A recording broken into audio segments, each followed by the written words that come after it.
ওযু করে আর তাহিয়াতুর শুরুতে বসে হাত তুলছে আল্লাহর কাছে, আল্লাহ মানুষ তো নামাজের পরে মোনাজাত করে, আমি নামাজের আগেই মোনাজাত করতেছি, আল্লাহ এতক্ষণ নামাজ পড়লাম লাঠির ভয়ে, মাবুদ নামাজি মানুষকে আমি দুই চোখ দিয়ে দেখতে পারি না গো আল্লাহ, নামাজ এত দামি জিনিস জীবনে কোনোদিন কল্পনা করতে পারি নাই।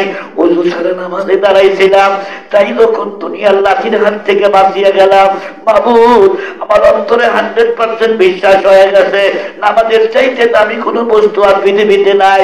মাবুদ এতক্ষণ নামাজ পড়েছি মানুষকে দেখানোর জন্য, আর আজকের থেকে নিয়ে মৃত্যু পর্যন্ত নামাজ পড়বো জাহান্নামের আগুন থেকে বাঁচার জন্য। যে কয়জন মানুষই বসা আছেন আগামীকাল ফজরের নামাজ পড়ার নিয়ম আছে তো ইনশাআল্লাহ? আমার তো ভাই পুরা নিয়ম।